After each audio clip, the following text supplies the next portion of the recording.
Goes into the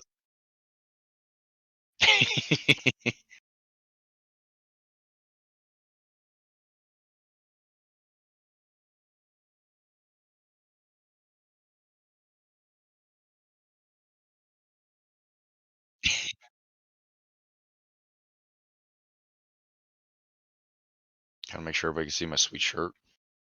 Oh, Metal Gear, Metal Gear shirt. Metal Gear Rex, sneak it up on Snake in a big box. Or Rex, I'm sorry, not Ray.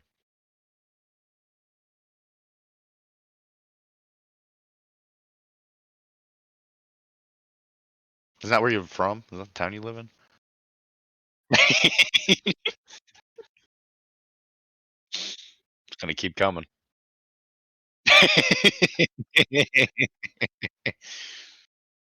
Tell me that. At least tell me everybody heard that one. Oh no.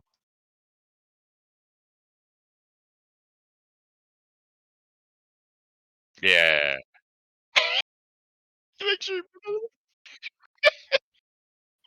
Oh god. It's good stuff. I'm ready. Unmuting the mics, and then we are going to go ahead and remember how to transition over. Guess what? It is Thursday night, so you know for a fact that that means that the Professional Casual Network is live with, wait, did I roll it wild? Your Marvel Crisis Protocol Plavog. I am Tim. I'll be your host this evening, and I am joined by one of my favorite people in the world, Mr. Dr. Dylan the Dyer. Dylan, welcome. Thanks, man. And the entire world? Holy crud. That's amazing. Out of all the people in this call right now, certainly like you more than the other person in this call. So, Wow. yeah.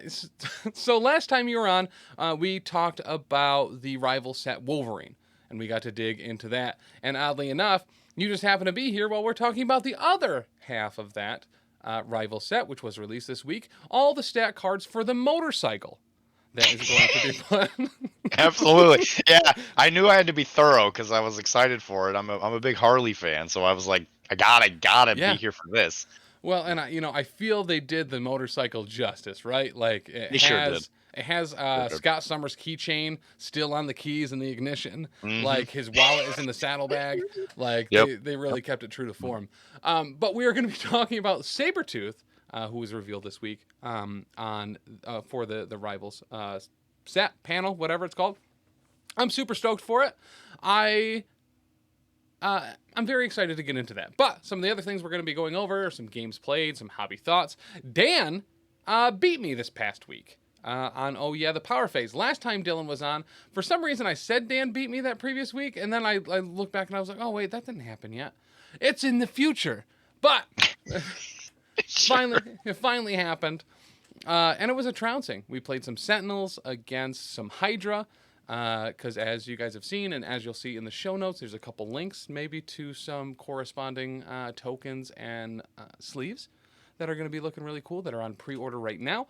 And we're only a couple weeks away from spoiling. Something needs to be said about that too, by the way. But keep going. The December releases.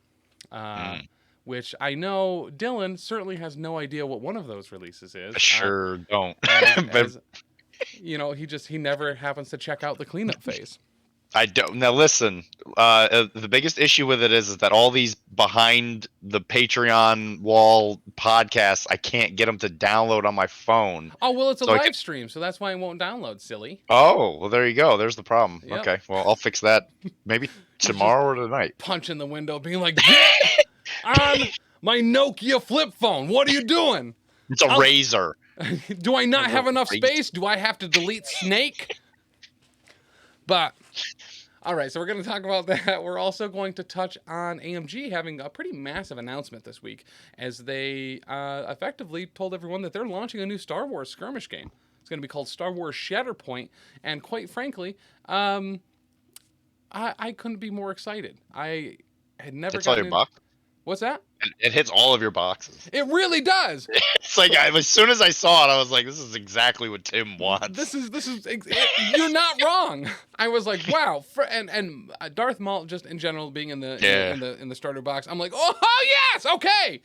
I never got into Legion because he wasn't released until actually somewhat recently. Also, I didn't get into Legion because I can't paint things, and I try to trick people into painting things for me. Big Chuck used to refer to me as Tom Sawyer, trying to trick people into whitewashing fences, aka my models. And listen, there was a lot there, and I didn't know the difference between a lot of different droids and commandos and stuff. But with a character-focused skirmish, would it be an issue of you wanting to like convert all these things into something kind of stupid in the process too? Like instead of guns, they shoot like tacos. Yeah, stupid is relative, but short answer, yes. Sure. Is that what you're gonna do with all of those motorcycles? Well, the B1 droids are gonna be shooting motorcycles. Well, yeah, man. I mean, when I really want an Iron Fist in a cut-off pink tank top and cut-off, jean shorts and rollerblades, do you know how long that would have taken to do that to like an entire unit of like, B1 battle droids? I sure do, actually, because I don't though, because I didn't do it. Chuck did. So like, I miss you, Chuck. By the way, like a lot. If you're out there right now in internet land, just know that we miss you. But still never met him. I've been around. I've even been on his show, and I've never even met him. Speaking of, for those of you watching this live, there will be a new episode of Elite Eight Showdown tomorrow with Mr. Dylan Dr. the Dyer as well. Oh, that's me. Yeah, that's for you, Pony. That's for you. It really Another is. person I've never even really talked to, but I do it for him. I mean, very fair. If there's someone worth doing stuff for... Oh, Chuck is in chat! Oh, wow! Okay. What are the chances? I think they were pretty low. Okay, he's upset.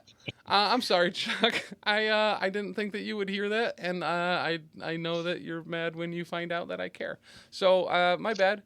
But we're going to talk about some Shatterpoint later, as well as talk about some of the upcoming events, including Everwinter, which will be in downtown Boston the weekend of December 10th, LVO, which is going to be happening in January, Salt City Con, which will be happening in July, as well as maybe, a few other tidbits.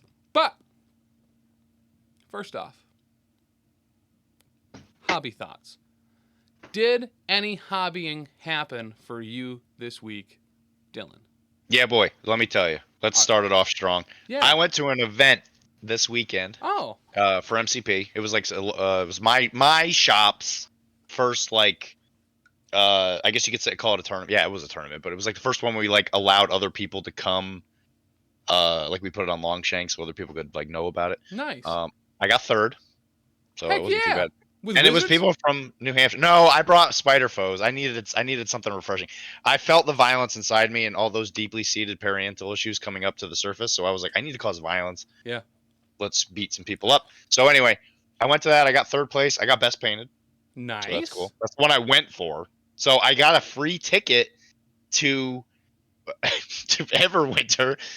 So nice. But I'm not playing MCP, so I was like, I'm already going for something completely different, so please give it to the next person.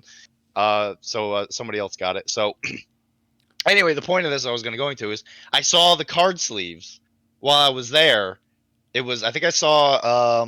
Wait, our card sleeves were there? Someone had them? Yeah, I think I saw at least one or two people. They were playing Hydra, oddly enough. And I saw your card sleeves. I was like, I know exactly where those came from. Ah! Oh, that's super cool. They're real. So they're finally out in the wild. They are. So, they just started shipping November 1st, but anyone that pre-ordered, and I believe there may have been someone in your area that had pre-ordered it, probably got it a little early. That's super cool, though. I'm very excited to hear that. So I forgot to take a picture, but I was going to take a picture and send it to you. But yeah, a couple of people had them. Oh, so I think they were all New Hampshire people. I think we had one person from Connecticut. Most of them were Massachusetts, and then the New Hampshire people. So Brian Watts was there. He made fun of me the whole time. It was great. I'm used to it. Speaking of Mr. Brian Watson, we will be having Mr. Brian Watson on Oh Yeah, the Power Phase this upcoming Monday. You can thank Uh, me for that, by the way. I'm super stoked. And he messaged me today, and he's like, "Hey, is it cool if I bring a go hard list?" And I was like, "Ah, nuts! Yeah, let's get it done." You better bring your biggest list, your your My power bottom 10 the list. power bottom 10. Listen, Take them down. when there's a big challenge at hand, sometimes you need to break out the power bottom 10 just to show them who's boss. So Damn maybe right. that's exactly what we'll have to do. Matt Alex also in chat saying, Dylan, congrats on beating Web Warriors at the MCP tournament Sunday. I did. Did you beat Let's Mr. just Matt Alex playing Web Warriors? no. Oh, He didn't even go. He said I don't know if this is too personal. He said he went to a football game, and it was okay. explained to me why 100% I support him and why he did that. But uh, yeah, I did beat Web Warriors, but the person I beat was newer at the game. I got you. He'd only been like playing for like a couple months. He's pretty good, don't get me wrong, but I was trying to help him make his Web Warrior list better for the event. So I knew what he had, which kind of Yeah. gave me an advantage. And I'm playing Spider Foes, and obviously Spider-Man's villains always win. Yeah. So That's I true. killed Gwen, and boom, I just took it from there. Just threw her off the Brooklyn Bridge. You It know, went great. did you have Mysterio there as well? Because I did bring Mysterio. I only brought him the one game, and well, I'm going to sum up everything he did. He moved, I think maybe 3 times. Didn't have power to ever do anything, and then he got punched in the face and fell down. It was That's what great. happens. That's kind of his MO as a whole. But It sure is. but here's there's my one favorite. I read like a novel, a Spider-Man novel as a youth. That was about the Sinister Six having a new leader who was called the Gentleman, who was just like a mastermind that would like make everyone better and more organized once he got them to fall in line. So he had Mysterio set up a projector on the bridge where Gwen Stacy died and just had that playing and repeat over and over and over again. And I was like, wow, that's ruthless. Mysterio is just absolutely unreasonable. He's so savage. Yeah, Every single yeah. comic that he's in, he's ruthless. But so tell me a little bit more about the list that you brought last weekend. So I brought Spider Foes mixed with a little Criminal Syndicate. So I Mm-hmm. brought all the favorites. As far as like Spider Foes went, I went with Gabo, Venom, Doc Ock, obviously. I brought Black Cat for criminals, Kingpin, Lizard. Gotta have Lizard. Yeah. Obviously, he's great. Um, Sabertooth? I, I I did not bring. Maybe I'd bring this new one though that we're about to talk about. Ooh. But my splash was Loki. Yeah. Mostly because of I think Alex even kind of mentioned it a little before the trap house. I didn't get it to go off once, but the idea is that if you have Gabo and Mysterio, and then you move somebody with the Mind Stone off of Loki, you can activate both of Yes. their traps because it's in advance.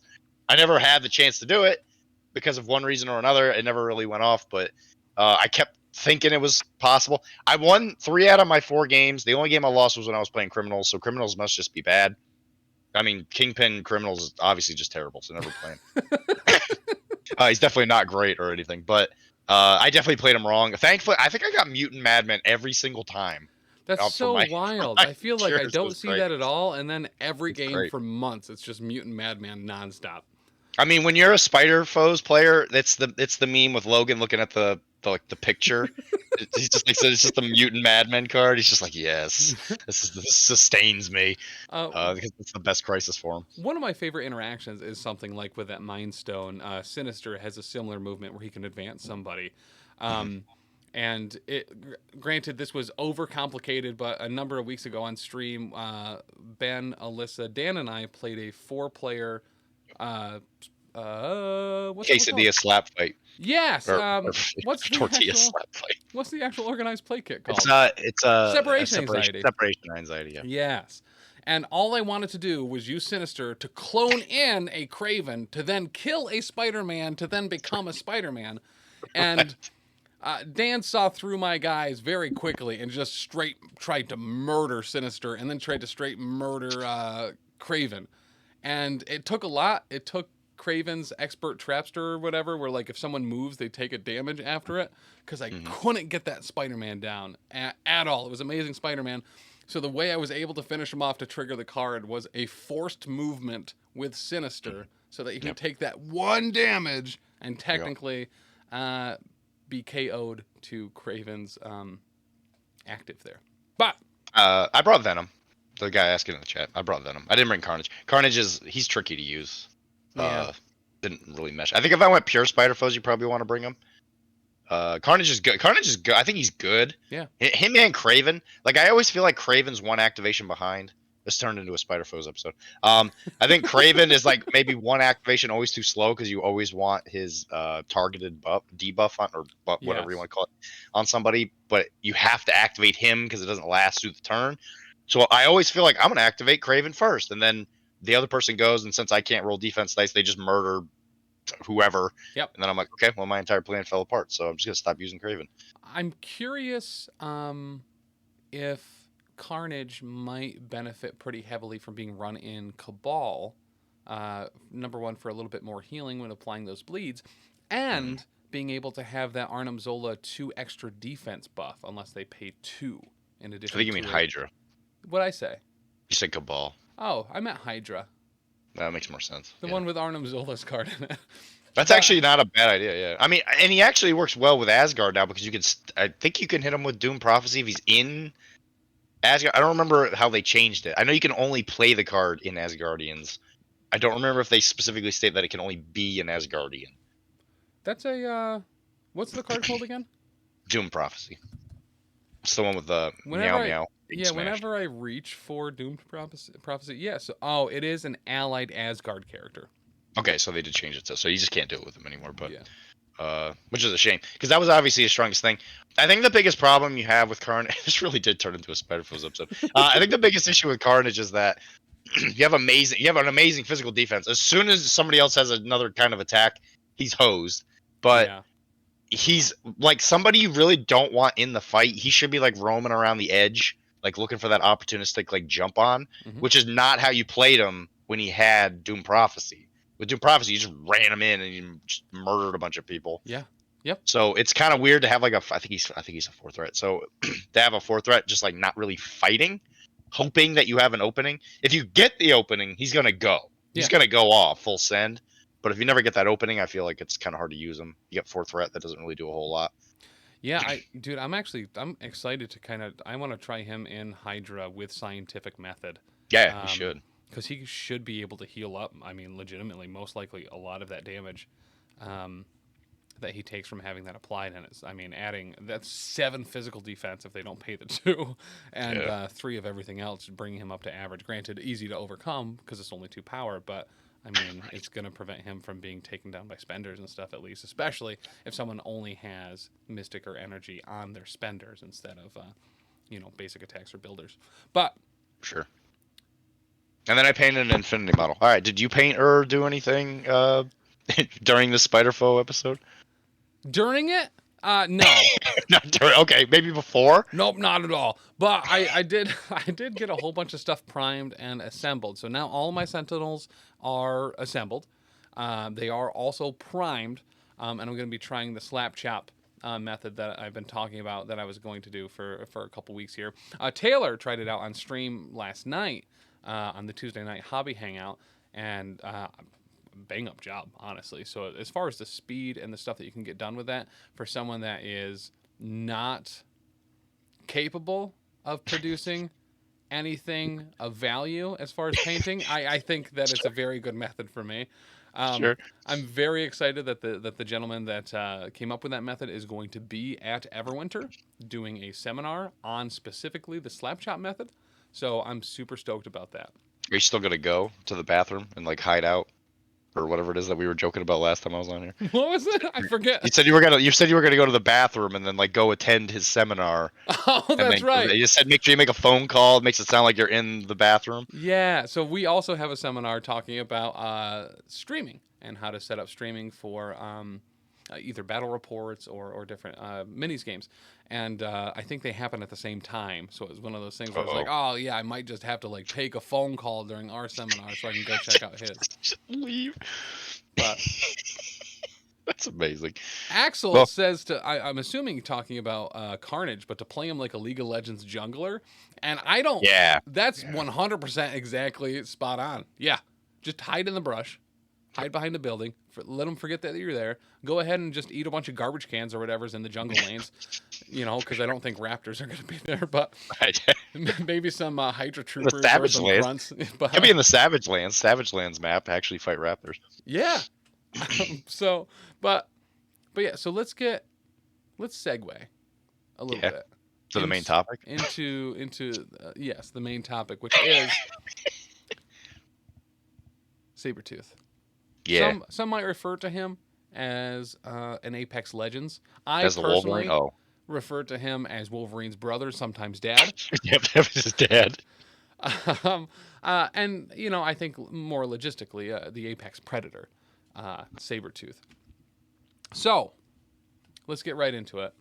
Victor Creed, part of the new Rivals box. The art on this is legitimate. Really like it. I was gonna say Patrick Brown. You really outdid yourself. I was gonna specifically call him out. He did a great job. I completely agree. Let me get him up on screen here. Patrick Brown. Nope. Oh, okay. He declined. I asked if he would be on for a bit tonight. All right, so there he is, Mr. the Master of the Sabertooth. 4-3-4 for defenses, and I think we talked about this a little last time, Dylan, as far as Wolverine having maybe some higher defenses than we were expecting. What do you think about that Mystic defense here? Don't even distract me from the fact that we just have to say his belt buckle is not as shiny as Logan's. That's why his talking about. Look at the gleam on that skull. But it's 3. That's a ferrous type of metal. That's junk. He picked that up in a pawn shop. You'll never be able to block lasers with that. That only means it's not magnetic, right? Right? Yes, that is what that means. Okay, yeah. It's just made out of nickel. Nickel gets really shiny. It can deflect stuff. But it's made out of some kind of metal that blocks brain waves from coming into his noggin. That's why. See, it all comes down to the belt. Like we said, he's a 4 threat. You better have a respectable belt buckle. That's true. Get out.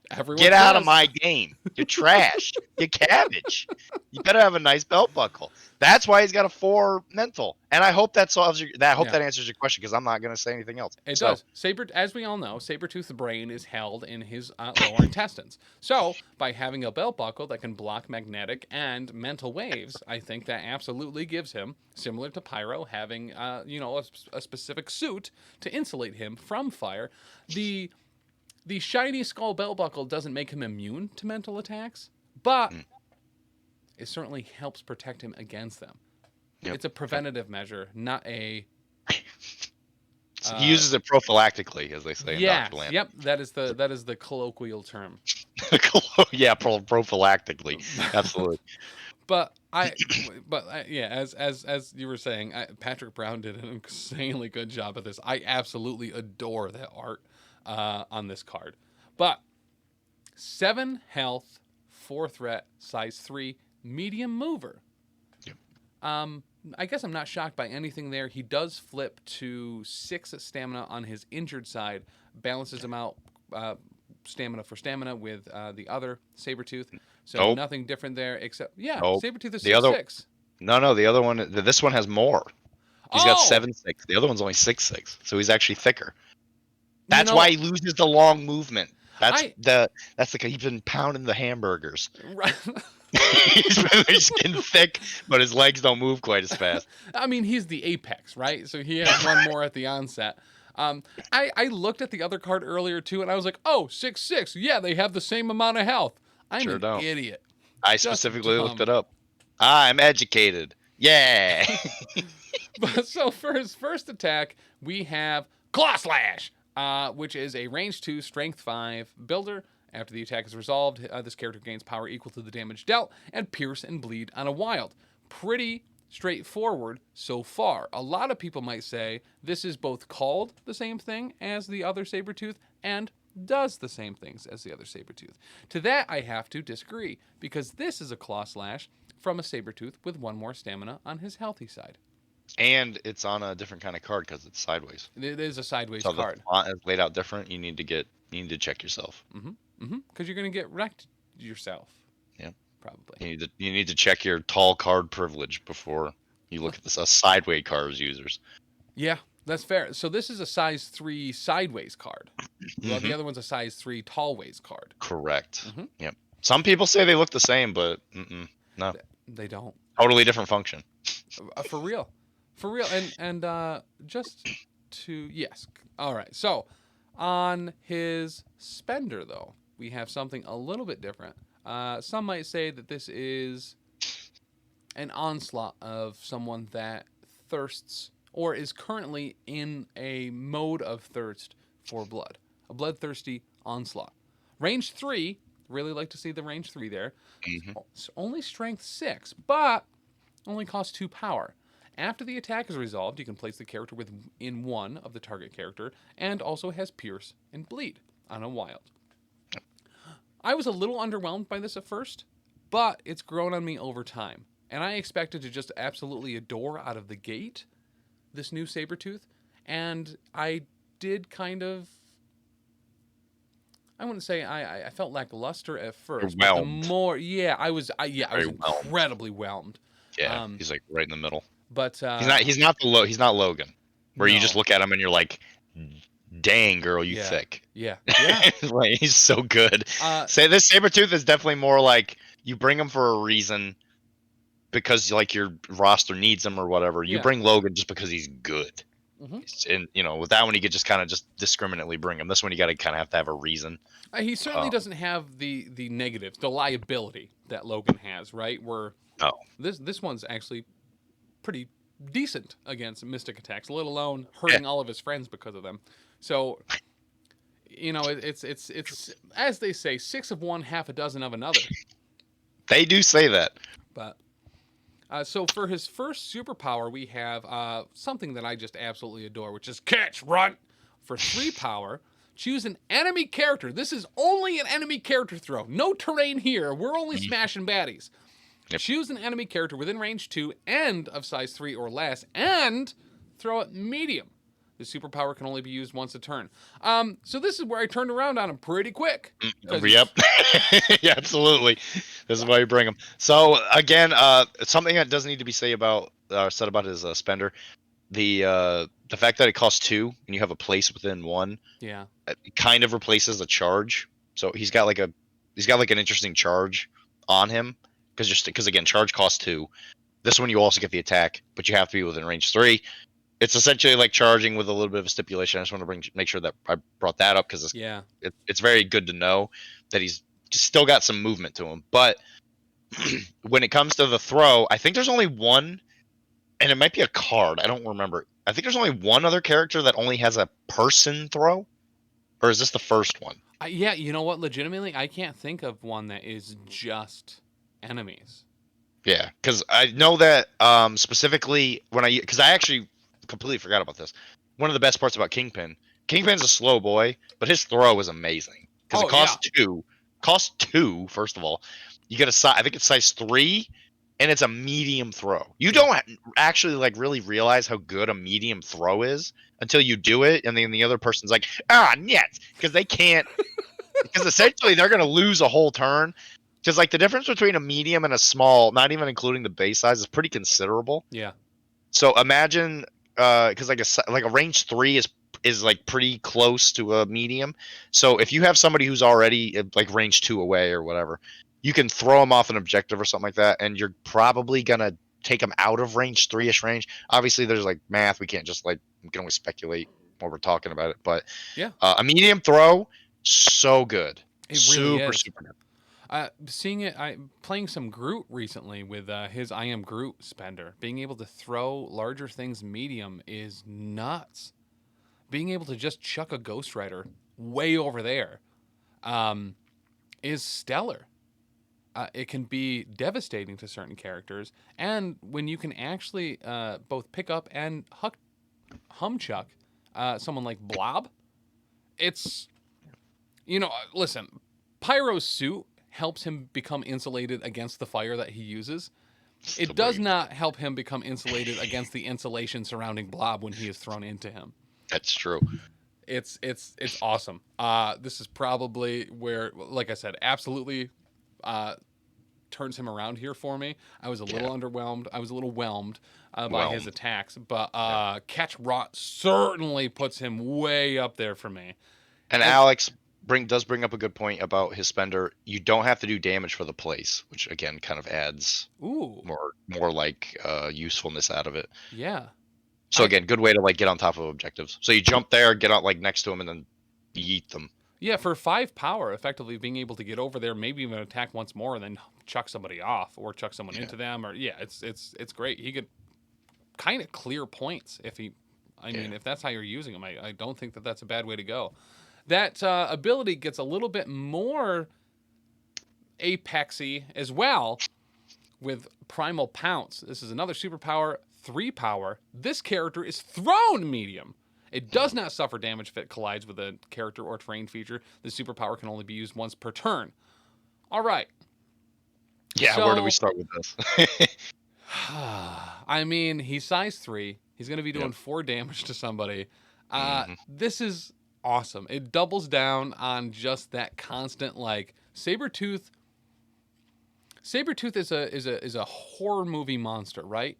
He is Yeah. not there, then all of a sudden he slams into you, picks you up, throws you, and then eats a car or whatever. Like he is just, you know, he's like an apex predator almost. Well, wow, Andy's your dad. So, like, think Black Panther, but like better, and at least for the leap. Yeah, Um, I think that that's probably a good character to like kind of put him like side by side with because he's like a different take on a yeah, Black Panther.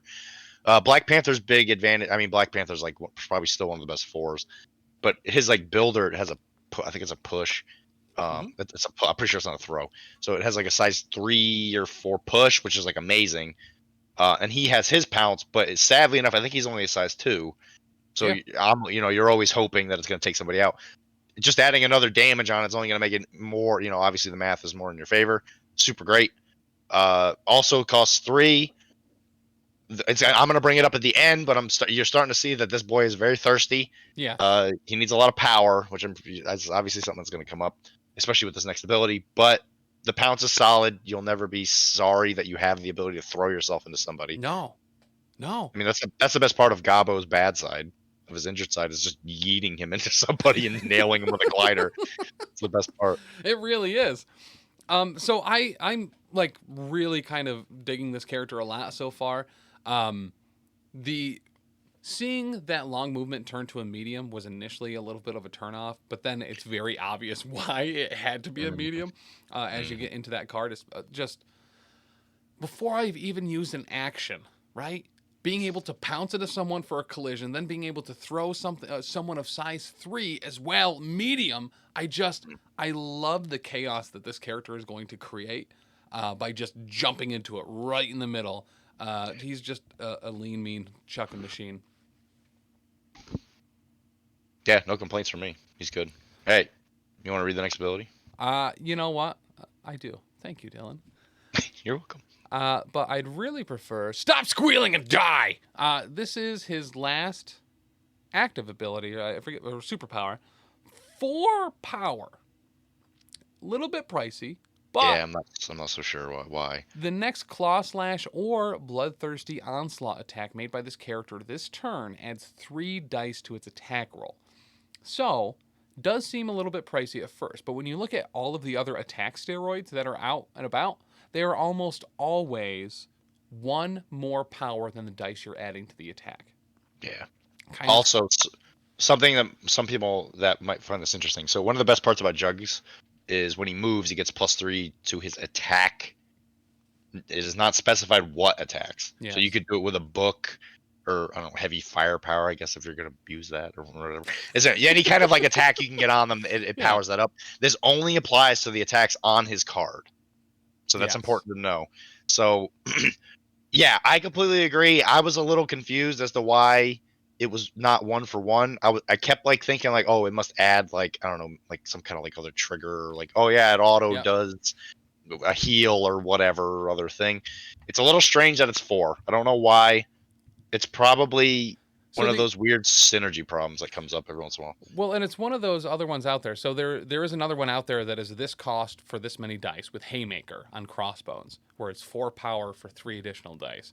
Um, I can't think of some of the other characters offhand, but it seems like a kind of across the board. If you're adding dice to an attack, it's always 1 more power than the dice that you're adding. So it fits in the narrative. It's not, you know what I mean, under or overwhelming. It is the perfect amount of whelm. Yeah, that's exactly. Iron Man and Storm both the same way. One more power than the dice that you're adding, I believe. Thank you, Dan. But also, just everyone, real quick, whether you're in chat, whether you're listening at the podcast at home, just thoughts and prayers to Dan, real quick. He absolutely destroyed me this past Monday and sent it real hard celebrating. So he's going to be out of commission kind of for the next few days. So we hope him a speedy recovery. And I heard he took a victory lap around the planet Earth. He did. That's actually what most of it was, I think. Yeah. Got his legs real tired. He's unable to get up right now. You know, because sometimes when you send it, you got to send it. Especially with such a tremendous victory. But I hear when he finally gets back, that's when Iceman comes out. I hear that's what's going to happen. It's going to be great. I'm so excited. He does have his ice pack in place. So the last ability on Mr. Saber, the Apex Predator Tooth, is Healing Factor 1. Now, we talked about this a little with Logan, the Wolverine, when you were here. And where do you feel, what affiliations is this gentleman going to be a part of? Do we see it being outside of Weapon X protocol or Weapon X program? And the fact that we have not seen a leadership ability on either of these boys, I think, kind of confirms what we mentioned last time, in that they are only going to be having there's going to be some type of affiliation card where you can choose the leader of it. Or maybe there's another release coming down the pipe. Oh my god! I can't wait. More mutants. Everyone's favorite. Well, this one won't be a mutant friend because it might just be Ajax, everyone's favorite Weapon X member. And yeah, for sure. You know, he was there at the start. Is Ajax a mutant? Actually, let's check that quick. Ajax mutant? Question mark. I've never read a comic he's in, so I couldn't tell you. Well, his real name is Francie Fanny Freeman, and sure. So just to put that out there. That's a thing I know now. Very large. Oh, there's a constant question right here. People also ask, is Ajax a mutant? Ajax is also a powerful mutant. I don't know. Seems made up. Well, I'm moving on. But as soon as he comes out, I'm giving it up. Anybody want my MCP collection? I'm done. No more mutant. That's what Scarlet said. No more mutants. No more mutants. They need to make like an Omega level version of that card, No More Mutants, and it just removes all mutants from the game. It's kind of meta in a way. Yeah, replace all your X-Men with more crossbones. Yeah, for sure. Also, it should be said, another thing I love about this character, the name of all the powers and stuff, Chef's Kiss, they're all really good. Puny Run, what does that let me specifically say? Catch Run is definitely a Wolverine reference. Yep. Because I think that's what he calls them all the time. The names are really, really good. I figured I'd call that out. But to answer your question, obviously Steve Avengers is going to be the first pick because he's a thirsty boy. Mm-hmm. I mean, all this stuff is really expensive. Anything that's going to be able to get him power.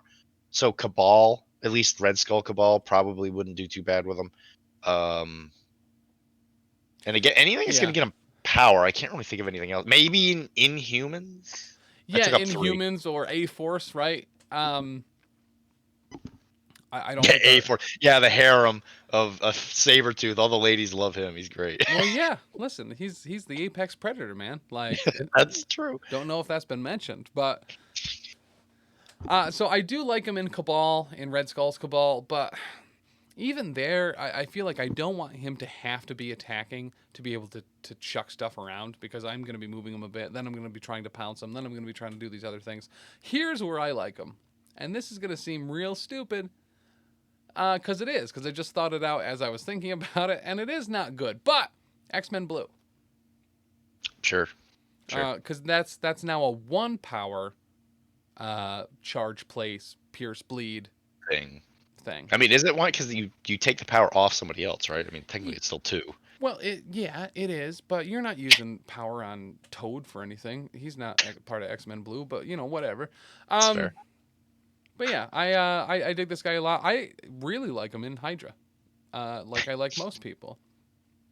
I mean, you figure as soon as you have a status inflicting effect or like Yeah, on a builder, you belong in Hydra. It's on fine. both of his attacks too. So he could always be applying bleed. Now, granted, this past Monday I did find that sometimes, if you want to play Hydra correctly, maybe don't bring High Council against Sentinels, who are all immune to poison. Uh, they're also immune to bleed. So Baron Zemo also unable to apply status conditions. That they But are. but Also very difficult to move off of points. yeah, that also Also a big part of that. There was also legacy virus. So if any special conditions that were out there, whether they were on me or my opponents, were also gone. So it was you know it was a fun time. But do we think there is going to be another Weapon X program release to add an official leader, or are we? I mean, are we really committed at this point to the Tactics card affiliation? I have a couple different thoughts on that. One, why would they mention that it was an affiliation in a box that, or like in a wave that didn't include the leader if there was going to be one? Because they very specifically said in the box description, "Hey, with this new affiliation, Weapon X program, blah blah blah." It was a So one-liner though that I don't think they've commented on since. no, they haven't. Which that's a whole discussion in itself. But I would imagine that they would have. And again, we discussed it last time. I don't know who the leader of Weapon X would even be. Yeah. Is it going to be like the U.S. government? Is that what the card's going to be? Oh, that'd be cool. Yeah, you could tax people for their power or something. That'd be super sweet. You come in with the IRS and everyone has their, rosters reduced by one threat. And then you take it. And then you use it to fund somebody's museum or like art show or whatever stupid other thing that goes to our government sometimes. Anyway, nice. And so if you get better paved roads on the map. No, that's stupid. And a toll booth that you have to go through and pay whenever you try to. Even though the road has been finished for like 10 years, they just leave the toll booth. Anyway, sadness of existence aside, if they're gonna release another box, they're gonna have to release Logan's Jeep that he also stole from Cyclops. So there's gonna be 2 more characters in there, and that's gonna have to be the box. So if you want to play Weapon X, you got to buy the big boy boxes. Yeah. You're gonna be like whatever. How much is this box supposed to be? It's supposed to be like 70 or something. I think so. Yeah, I don't recall. But, I mean, the terrain piece is cool. I don't know where you're gonna put it where it makes sense on like just a regular map. You're like downtown Manhattan, also a bunker. Sure, listen, whatever. Listen, no. There's literally a crisis for it. Mutant Madman turns bunker into twisted amusement park. Lethal's amusement park. Legacy virus also seems totally there. Kree power cores can literally fall anywhere. Literally anywhere. Maybe Demons Downtown just needs to be rebranded as Demons Down South? Bunker down. Hey, you know what? I got a pertinent question for you. Ooh, I don't know what that means. You. Hey, okay. So in this this role playing scenario, you're Tim, right? You're Tim, and you're at an event. You're across the table from let's just say Nate from GG, somebody else I've never met, but I don't know. Be kind of nice to meet him one day. Anyway, but he's a super nice guy, by the way. Just that's incredibly, incredibly nice. And you have both of the Wolverine, or sorry, not the Wolverine. Well, okay, yeah, maybe you do. Maybe you have both of the Wolverines, and you have both of the Saberteeths. Yeah. Why would you bring one Saberteeth over the other? Boom. Think about that. Actually, right out of the gate, I'll tell you exactly why I'm going to bring different ones. I'm going to bring OG Vanilla Sabertooth when I need someone grabbing objectives. When I need that long movement, that is absolutely what he's there for. If I need him on a point where I want that counterattack, that is also right where I want it. I want him getting a Senator, running away with it, and if someone does pot shot him, he's going to hit them back hard to make sure they stop chasing him. Apex Predator Sabertooth is a bully, and I want him to do bully things. So I'm not having him hold anything, but I am jumping him into a group of enemies to throw and pounce and stab and claw and then, place and maybe even get away. He's an ambush predator for me. Sure. While OG Sabertooth is actually more of an objective score. And I would say one of the best parts of old Sabertooth's kit that people forget about all the time is he has aggressive. Yeah. So I think you have to do damage for aggressive, but if you get hit, He's gonna move towards you with his movement. Actually, I think it might be short, right? I think aggressive it is specific short. so short. So that alone kind of like is somewhat of a deterrent to not hit him. He doesn't have stealth. This one doesn't have stealth either. I don't know. I've always been an advocate for old Sabertooth. I've always thought he was at least good. Yeah. I I was actually very happy that he was in the Power Bottom 10 for a while because he was a mainstay.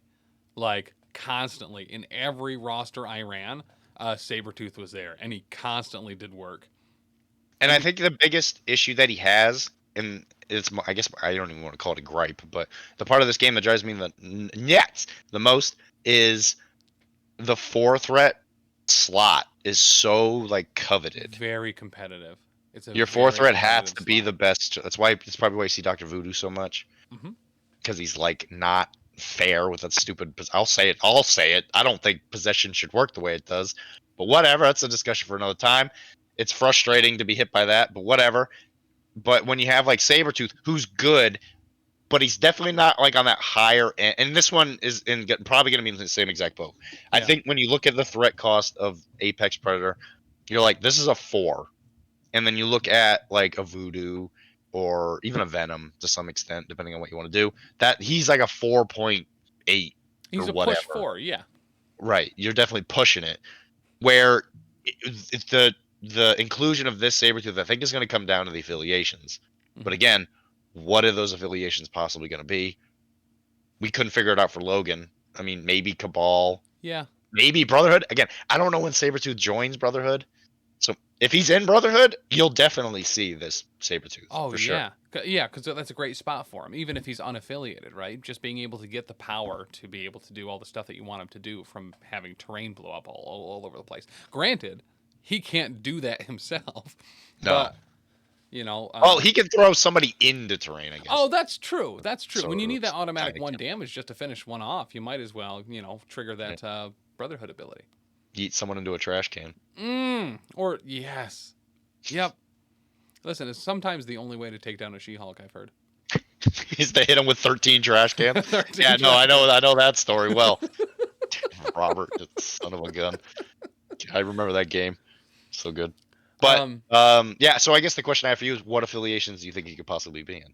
I mean, Brotherhood right out of the gate. Granted we don't know Weapon X program and what it's going to do, but because they've been so spot on narratively with this and the Wolverine, I think they are obviously going to feel incredibly at home in that particular affiliation. Sure. Outside that, like I said, Hydra. Sure. I like more heals on more heals, right? So I can just, especially with so much stamina, if he's going to get kind of timid down a little bit, like just pinged here and there, to try to wither him down before he goes, or especially after he goes. I think being able to heal him on bleed Sure. placements is solid. And I think because he has a higher defense, he's going to be a prime target to be able to, or to for your opponent to want to be putting Incinerate on, and because he's power hungry, Poison also seems like a great way to deal with him. So having him in Hydra and getting away a lot of those weaknesses that could kind of staunch him a little bit would be a 100% solid place for him. Absolutely. I mean, yeah, as far as like tactics cards go, you got anything that might make him like a little better? Yeah, they're gonna. We're going like Morlock territory. Stepping on her feet here in a second. Oh, fair. How do we make this not love character better? Yeah. So yeah, I assume that there will be maybe kind of the reverse of what we saw with Juggernaut, where he does have an enemy only throw, and now we will see him with a tactical card throw for terrain. I do think that we might see some form of ambush tactics card, similar Yeah. maybe to shield that lets him place later. Yeah. I think that makes all the sense in the world, both canonically and with how this particular character looks and feels. Being able to put him in after round 1, or towards the end of round 1, I think is like a perfectly fitting glove, right? For sure. Because obviously when it, now if we speculate at least on Weapon X, the leadership of the card, or when it's I don't know who's gonna be who's gonna be the leader, Ajax. When Ajax comes out Yeah. and he's riding Cyclops' stolen Jeep, what is that leadership gonna be? Obviously, they probably don't want to have any crossover leadership wise. Hmm. You know, there's only like so much room. what could we possibly speculate the leadership's going to be? It just occurred to me, what about like a Midnight Suns type move after you do an attack to for that assassin thing that they're supposed to be? Ooh. Wonder like something like that, or maybe it'll be like a range 2 put, or not a put, like a place Yeah. similar to Midnight Suns one, But but once you around for has to be an attack. yeah. I actually really like that going into an attack. Before making an attack, maybe you can spend one. It only happens once around, similar to Storm Hop, right? Where you Yeah, get a place within 2 before making that first attack or something along those lines. I think that makes, yeah, I think that sounds pretty spot on. Stealth as well. Maybe being able to apply yeah, stealth either as a card, maybe even like a super sneaky sis, like a range 2 stealth, yeah, that'd be good. or something along those lines would be solid. I could also see, just because of the the mental tampering that normally happens with Weapon X people, maybe something similar to the Winter Guard, but not having a role for it, where they Sure. just you can spend one to not be moved as a result of Or Deadpool's pixies and unicorns thing where he just can't be moved by with mystic attacks because he's yeah. just crazy. Yeah, that'd be pretty good. I mean, I'm excited to see it. I'm sure it's gonna. I'm just tired of mutants, but yeah, I'm excited to see what they do. I'm excited to play against them. It's gonna be fun. It's gonna be fun to see like characters who you like. You love the big blockbustery type characters. It's Yeah. gonna be fun to see them because like when you play MCP, sometimes you're just like, I don't really know who this character is. But when you see Logan, you're like, okay, I know exactly who that is. It's kind Yeah. of fun to see him. I'm Well, then excited to see more Logan. I'm excited for what else might be in that particular affiliation. You know what, Yeah, we don't really have, and I guess you could say this a little bit maybe about like A Force and Inhumans. Not necessarily a tall roster, but an elite roster of a bunch of 4s, right? And then you're just yeah. filling in that last spot with a 2 or a 3 just to round out whatever point total you're at. But like just 4 heavy hitters going in there that are all threats on their own, that could potentially go 2-on-1 against a bunch of other types of characters, that can also potentially hold their own against some of the bigger swingers like a 5 or a 6. So definitely you're speculating it's gonna be more of a tall affiliation. Yes. Yep. Yeah, I have to agree with you there. Just because it really fits in with that assassin, just kind of.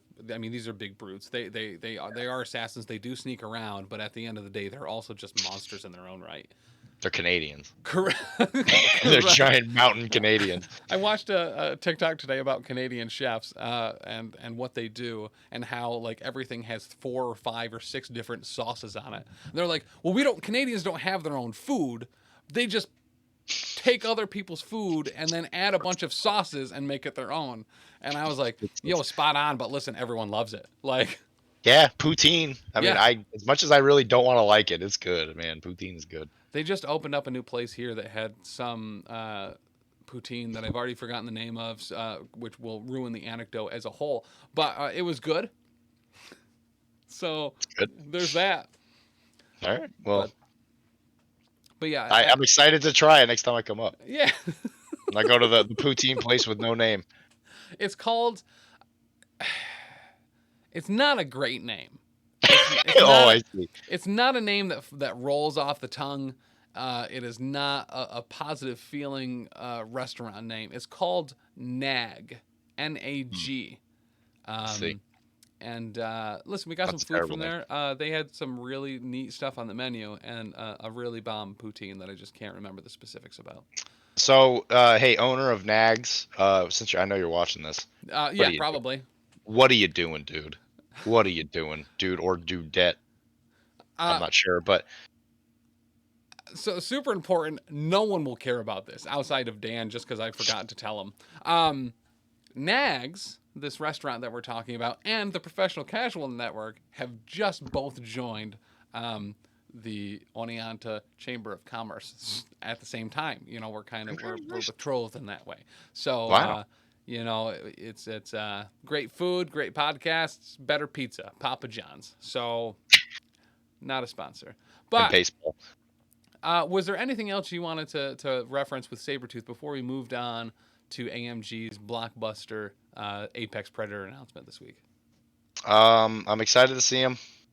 I think he's pretty solid. I just enjoy the different take Yeah. I'm still annoyed that there's a second character with the same name before we've seen so many other characters that we kind of need to have in the game right now. But other than that, I'm glad to see him. It'll be cool to see him. You know what? I want Actually, to paint him. two more places I think he might be actually very well suited. Because of the higher defense, I don't think Web Warriors is a bad spot, especially Sure. adding a lot of brute force that they sometimes are lacking.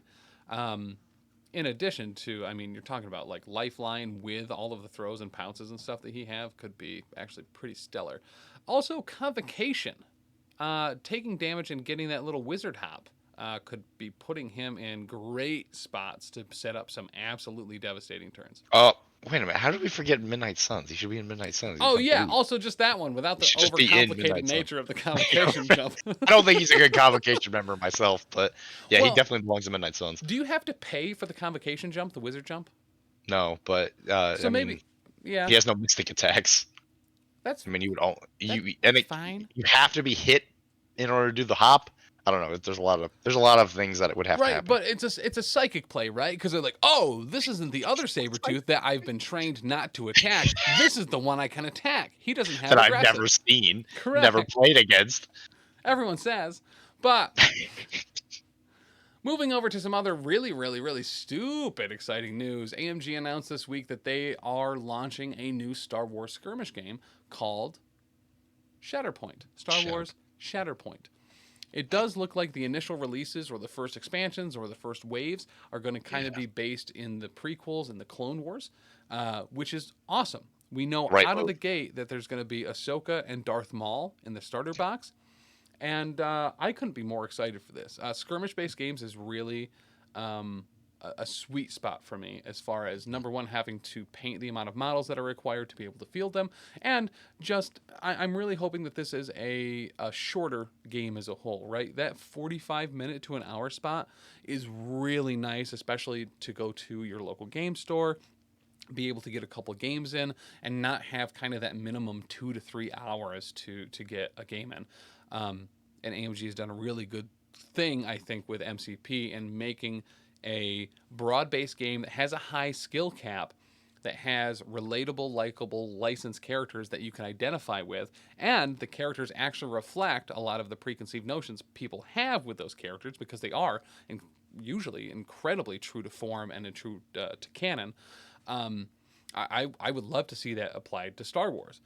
Legion is also still an incredibly stellar game, and they've been very clear that Legion is not going anywhere because it very much is a different game than it seems like they're projecting for Shatterpoint.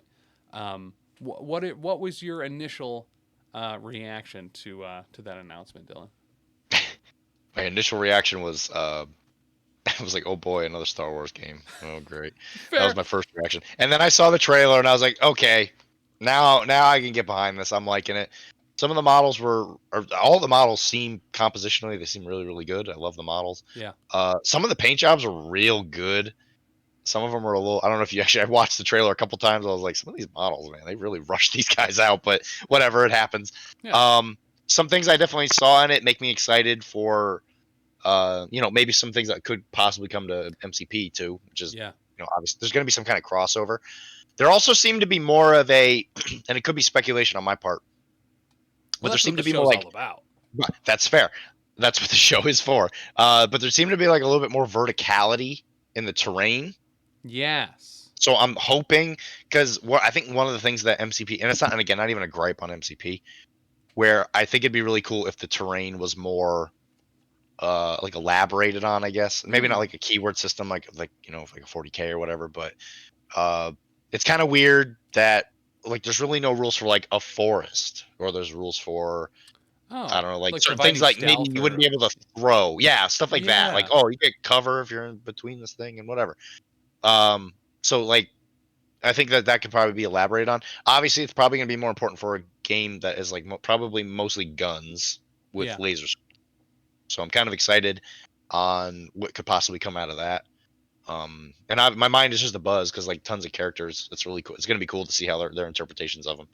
Yeah, absolutely. Well, and like because they did such an insanely good job with the terrain destruction and throwing in that active Yeah, battlefield with MCP, to have that applied to a Star Wars skirmish game, I think would also be incredible, especially when you do have Jedis throwing boxes and trash cans and stuff Yeah, around. Like, for will we sure. get to see a similar situation where a Plo Koon has to throw 17 garbage cans at a Darth Vader to finally get him down?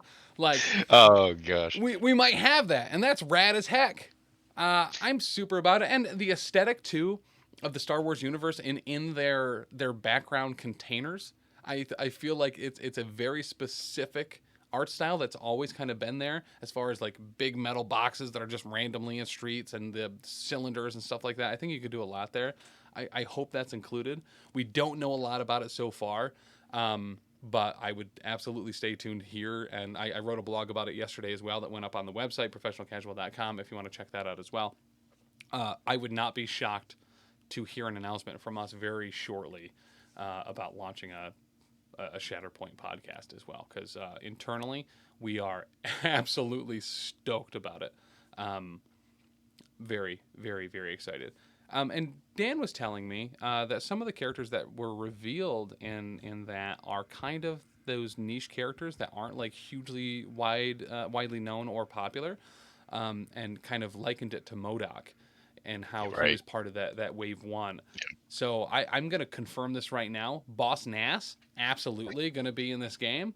I'm super excited to paint Boss Nass. When Boss Nass comes out, I will assemble and paint him myself, and I will do it on stream, guaranteed. Jabba wrecking crew. Here he comes. The big slug. He's coming for you. Coming for your booty. He's gonna slap you real good. Um, so they have made a number of statements saying that this isn't MCP Star Wars. This is going to be its own different thing. It's going to use different rules. I think one of the first reactions that a lot of us had was like, "Oh my God, do you think we could play Ahsoka versus Venom? Because that's rad as heck." It doesn't seem like that's coming, but honestly, I don't think there's anything really off limits for them. If they're on the same scale, I mean, technically, you guys. I mean, you guys used to write scenarios and stuff. It wouldn't be hard to just That's kind of true. port them in. That's Wouldn't be that true. hard. That's true. Listen, And and I gotta say, AMG's ability to pull characters no one's ever heard of yeah, and pull them into their games is crazy. Like, doesn't matter what the IP is. and do them well and Yeah, elicit a right. response. You know what I mean? Yeah, The people that have feelings of Cassandra Nova are always extreme. There is no middle ground. It is always, who is this? Why are they in my game? Or, oh my God, Cassandra Nova? Yeah, I'm going to ruin the battlefield with her. And then, shout out to Mitch, just people that hate her so much that for it's some just, reason. listen, energy and emotion are involved with these characters, and they do justice by them, and that's what's important, is that I feel the same way about Jean, technically. yeah. I really dislike her, but Well, they're in and the same box too. correct. Well, and You that's know? the thing, right? Like, MCP has been balanced very well to a point where if you really like a character, you can just play them. You can focus Yeah. on that character in every list all the time, and it's not something that's going to really hurt you at the end of the day. You could like a particular Warhammer army, and they could be bad for a decade. They could be Yeah. not worth playing for a decade. But if Mhm. you super dig Gene, or in my instance, Bullseye or Cyclops, I can run them all the time. It's They true. don't have to be the best. I can put them in the best list and it still works. Yep. 100%. So So I'm, what do you think? Do you think it's going to be like a threat system in I, Shatterpoint? it is really difficult to not just template over a bunch of stuff from MCP on our Yeah. expectations for this. But that is what I assume it will be. It'll be threat versus probably larger points, because I don't think a point-based system that has larger totals, or a 750 or 850 or 1500, Yeah. I don't think that works with skirmish It's games. too So big. Yeah. yeah, so I do think it'll be single-digit points for things. But and it does seem like a lot of the characters and stuff are accompanied by some of the units or drones or clones, Yeah. from the Star Wars universe. So whether that's an additive, maybe you can bring Darth Maul, or for one more point, you can throw in to IG whatever's Magna Guards. Something I did notice: B1s, multiple B1s on one base. I think it was 3 B1s on a base. Yeah, I mean So they're certainly the shield grunts of Star Wars. for sure. Yeah. So they're still willing to put multiple models on a base, which I thought was interesting. For the trash, the Yeah. like For throwaway units. Yeah, for the rabble. For the fodder. Are there any mechanics from Marvel Crisis Protocol that you would be excited about seeing implemented in Shatterpoint? For MCP2 Shatterpoint, obviously, yeah, the terrain throwing is probably my favorite part. Yeah. I don't know, probably like maybe different kinds of damage. Oh. So like, like force power damage would be like, I guess maybe the mystic, that'd Yeah. be the blue or whatever. And then like laser fire and blasters would all be like red, and then like maybe lightsabers are like yellow or whatever. I think having multiple defenses makes it, that's one of the best parts of MCP in my opinion, is that you can essentially have characters who are kind of skewed to one thing or the other, Yeah. and that's what makes them good for team creation. So like Yeah. Carnage, as we were talking about earlier, 5 physical threat. If you look across and you see a Brotherhood player and you don't see Scarlet, I mean, he's going to pay in dividends, right? Because they can only do physical, except for like Correct. code, like spit or whatever. Um, but you can like do those weird skews, which makes army building so much more interesting. I would like to also see something like that, Yeah. I where think you have to take the other person's like strategy in mind. that's something I never really thought of. How different having the multiple different types of attacks and defenses are, and how that kind of creates its own. It's not even. It's more advanced than just even a rock paper scissors system, too, right? Because you have attacks that you're good at and defenses you're good at, and those don't all necessarily correlate all the time to both yourself, your team, or your opponent. So having force powers as a mystic derivative, energy and blasters and lightsabers, yeah, I think you're spot on. And then ballistics, and there's a bunch of characters with just big sticks and maces and stuff, or crossbows that would be more of a physical damage type. Yeah, I would love to see that there. I think that would translate very well and make a lot of sense and differentiate it from a lot of the other Star Wars games that are out there. Yeah, for sure. What about you? Um, Honestly, I was a little floored by that one because that's something I never would have thought of. Something Yeah, that's so integral to MCP and what makes it different, but is not really brought up as something that is, in fact, the thing that's making it different. That was a very good observation. Um, Jesse rubbed off on me every single time I see like when I saw old Wolverine in a team. I'm like, oh, you better bet I'm bringing some, bringing some wizards. I'm gonna melt them. As far as things that I would like to see brought to this, I would like a simplified system.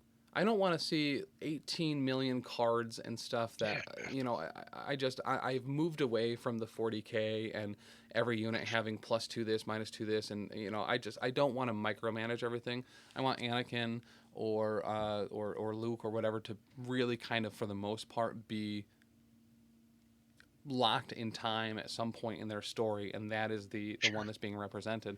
I do, however, I would like to see something similar to maybe gems. Maybe it is equipment, or maybe it is smaller things, Yep. but being able to modify with plus ones or minus ones, not plus eights or minus four. I don't want it to be that integral, but I do like a simplified system of being able to add maybe a buff or something to a character to Something differentiate them. something I meant to bring up earlier was there could be the possibility of including weapons and stuff like that that also interact with terrain. So like you equip a clone trooper with like a rocket or whatever Yeah. to blow something up. So like that's exactly where I was going with that. Where maybe, because what seems to be the case, and they even illustrated it with some of the like images that they had, there was always like a leader, and then there was always like a Yes. unit like around them. Hmm. So it could, what if you bring, let's just say Anakin, right? And you just automatically bring 3 members or whatever Yeah. of the 501st, or you also get Rex. Like you have to bring like a chunk, Yeah. like you get an army chunk, and they're just like always together. Like that's always like the thing. So not only are you thinking about Anakin, but you're also thinking like, oh, what buddies does he bring? Maybe that could also be a way to stipulate on what you're saying. Maybe this is when Anakin is later on or whatever. He's got phase 2 troopers instead of phase 1s. That means Ooh. he's more expensive or whatever. But Anakin remains the same, but the people around him change. I actually really like that. So I guess my initial impression and seeing some of these characters with particular units or whatever was that was probably set in stone. But the fact Hmm. that, yeah, no, I actually really like that a lot. Being able to bring your character or your commander or whatever along with just another affiliated subunit. Right. instead of a set static one. You know, this guy always brings Magna Guards, or this guy always brings Elite Guards or something. Yeah, I actually super dig that a lot. That would be And that could be like a character's thing. So like General Grievance, when he's running around complaining about stuff and and coffin. having and coughing all the time, you could have like, oh well, what is he commanding? Magna Guard, B1s, B12s, Droidicas, whatever. Like he could maybe that's like his character's thing is like maybe like however the roster system works if they do that. You could have like General Grievance 3 times in your roster, but then you just pick one. You're like, oh, I'm going against Anakin. He's weak against whatever, like Yeah, droidicas for whatever reason. Let me bring that, like just in case, kind of thing. I Like do maybe that's where the army construction works. I do really like the roster system as far as bringing a roster and then making squads from that roster. The sideboard thing is awesome. Yeah, it really, really, really is. And I hope we see that or something similar translate, because just being able to, there's something so static about larger army games where you're playing the same army in the same way every time that kind of really it takes a lot of the fun and the versatility and the wildness Yeah, out of it, because you're like, oh well, this guy's running XYZ, that's what it will always be. While you could play the same opponent in MCP 4 or 5 different times, even with the same roster, and they could have wildly different setups every single time. And I think yeah, that's what gives this game a lot of variety, especially at the tournament scene and at the competitive that's right. level, where you could know X player from X leaderboard always runs this, but that roster could still be different every single time, even though he's constantly bringing the same 10 models. Oh yeah, and then even in the chat they're talking about like a spell system where I know it's like kind of a real niche game, but there's a Harry Potter miniatures game by Night Models, and I know that with that one, I'm not super up on it. I almost got into it, didn't fully get into it, but I know that you can like make spells with like card flips, where Okay. they kind of like just make random spells. But that'd be kind of interesting. You're like, oh yeah, if I don't want to bring 3 troopers, maybe I'm like, maybe I'll just go super hard on Anakin, and he gets push, pull, lightning. This combination of force powers or whatever. Well, and even those mechanics, right? The push and the pull for Jedi seems like it'd be right at home. Yeah, oh for sure. I mean, especially like like your combat based ones, you're just gonna take force speed or whatever. Yeah. Battle meditation, if you're including stuff from like the Old Republic. Yeah, you want to talk about how to steal my money? You include the Old Republic stuff. Like from the video games and all that. Oh my gosh, man, I Dude, love that I universe. that That is the best Star Warsing ever. so I wasn't really ever super into Star Wars, and then I got into the MMO, the Old Republic MMO, and oh my Mm, gosh, the it's story good. in that, the voice So, acting was stellar. I still regularly, like, I don't like to call it an MMO. It was a very different thing and was insanely viable and enjoyable single player. Like, I still think about going back and being like, oh, I wonder what's up with that guy. I should go back and see what the expansions are like. And oh man, that was really, really, really, really good stuff. But similar to our episode of Elite Eight Showdown, which is coming out tomorrow on the Elite Eight Showdown stream, and just wherever you get your Elite Eight Showdown podcasts. Dylan and I have an episode that's coming out tomorrow. I would highly suggest checking it out. Dylan came up with actually a really, really, really good. I don't category or theme for the theme. episode Yeah, theme. that I super dug. Do you want to talk a little bit about that and kind of what that was and how it worked out? So obviously, a lot of the characters we've in this game, especially like let's just even like think about Spidey, right? How long has Spidey been around? Like I think he's been around since like the 40s. I want to Yeah. say. So obviously, the main driving factor for that character for these characters, for the most part, there's a few exceptions, has relatively remained about the same. What is the core concept of a character? Which of these core concepts makes the best kind of stories that you can kind of like get different viewpoints on and all that. I think obviously there's been like a recent renaissance when it comes to comics, probably mostly because of the movies. Like there's been more interest in it, but Mhm. the idea of which of these concepts of one of these 8 characters has the best storytelling capabilities based on what is like the core tenet of that character. And I think it was a great discussion. Yeah, It's got some emotional charge to it. It's definitely not like I don't think it's like offensive by any means, but it definitely has some like things you think about that are like issues yeah, today. I think it makes it super interesting. It's definitely worth discussing, in my opinion. for I sure. thought I thought we were very respectful of it. There was minimal cutouts that I had to do. There wasn't a Wow. whole bunch. Yeah. Yeah, that's amazing. Unlike a regular episode of Elite Eight Showdown, where they're all 4 hours recorded and they get cut out at like 45 minutes at the end of the day. But yeah, so So check that out. Elite Eight Showdown, new episode tomorrow. It looks like there's going to be a couple more episodes of that coming down the line as well. ProfessionalCasual.com is where you're going to find all of our podcasts, as well as Patreon.com/professionalcasual. We have a whole bunch of video up there for all of our podcasts that goes up on the Patreon, as well as access to the Discord. Just tons and tons and tons and tons of content that are there. As always, we really want to thank our King Ding Doppelgangers and our professional cake sitters. Bastian, Cider Drinker, Leroy, Tony Hot Hands, Rob, Cider Drinker. Yep, there it is. Thank you. Said Bastian, I believe. There's always one I miss, and it's bad and it's stupid, and I'm a bad person for doing so, but it's probably Cider Drinker. But thank you so much, guys. We really appreciate it. Even at the $1 tier, it really helps us out quite a bit. Helps us keep the lights on, constantly be replacing equipment, because a lot of this stuff is pricey and doesn't always work. And certainly doesn't always play nice together. So we couldn't do that without your support. Really, really, really appreciate that.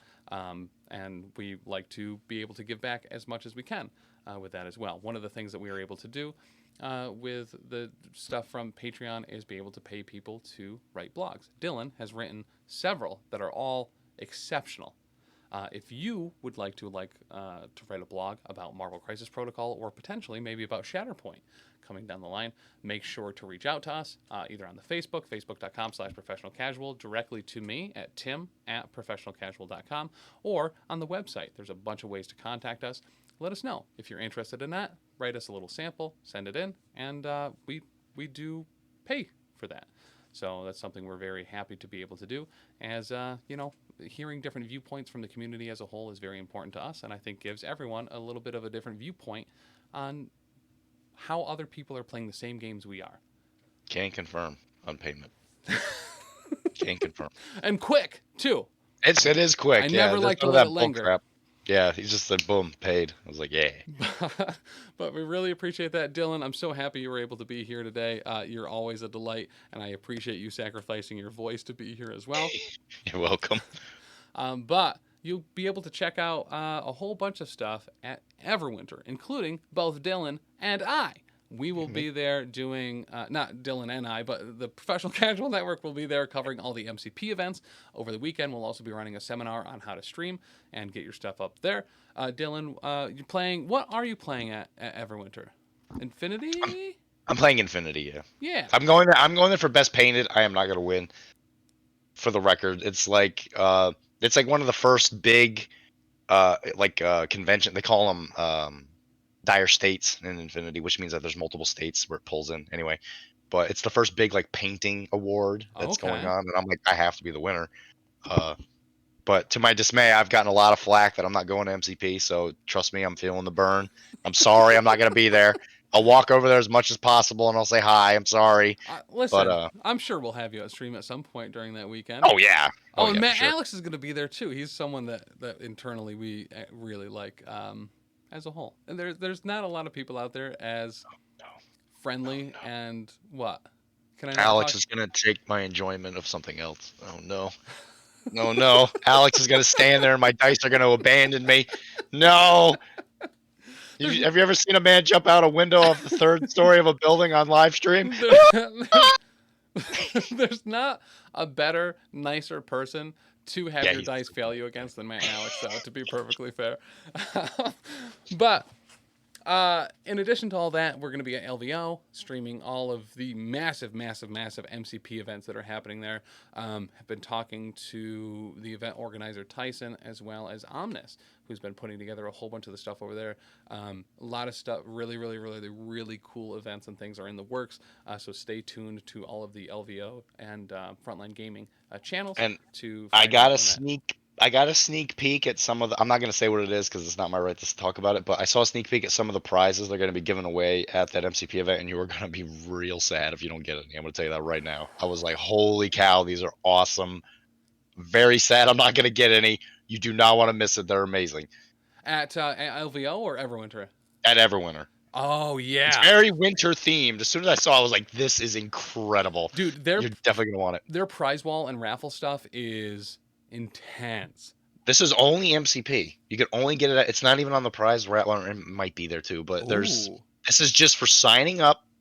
And I'm not going to stipulate because it's not my right to talk about it. But Yeah. I saw it and I was like, "Holy moly, this is amazing! I'm so glad this is a thing. I'm going to steal them all when people aren't looking." Bye. And then I left. Guys, wickeddicey.com. That's the place to sign up for all of the events at Everwinter.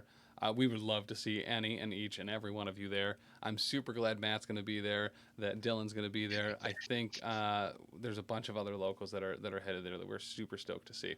So, in addition to all that, Shatterpoint. Apparently, no new information is going to be dropping for that until the new year. But one of the first places that you're going to be able to get your hands on it is at Adepticon 2023.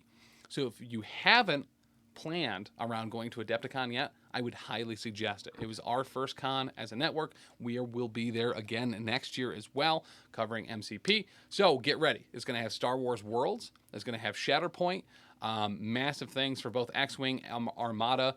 The Worthy, I believe, is going to be there as well. Adepticon is going to be huge this year. Driving places with no help. Driving places with no help, guys. It's got everything that you would possibly want. So stay tuned to all of that. Stay tuned to professionalcasual.com, where we will be dropping any and every little baby piece of information that we can get our hands on and are allowed to actually tell people.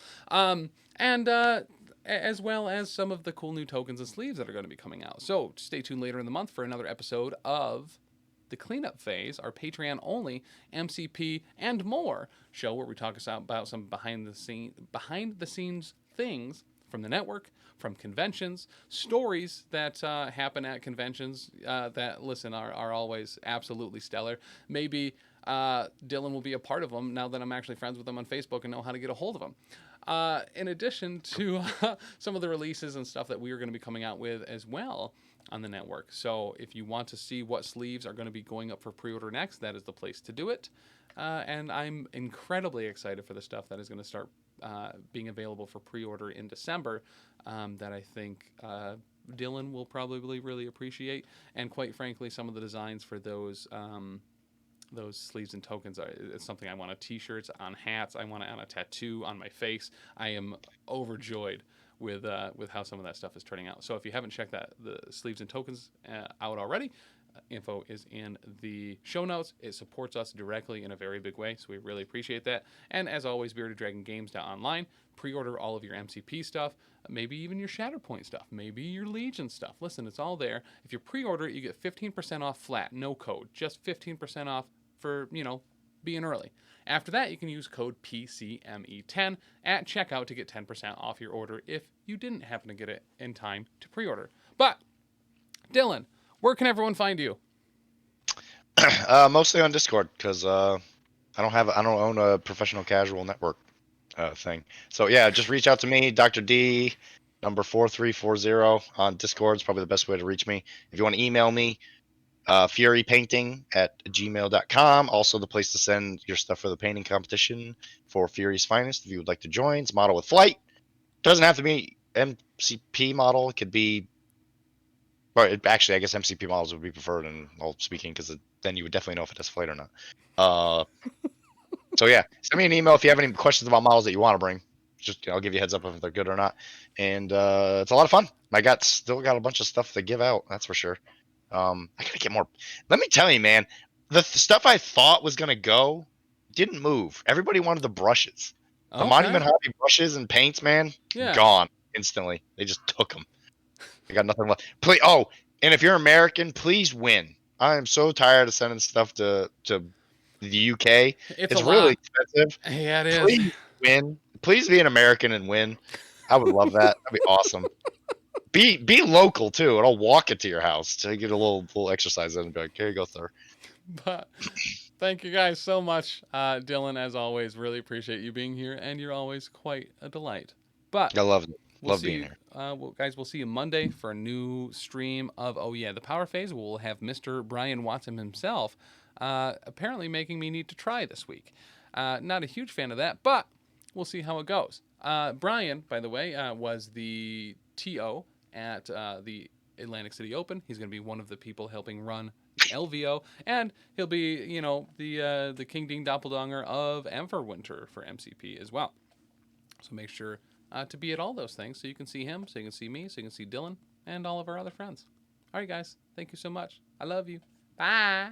Bye. Nuts. I can't say it. My throat is too far gone.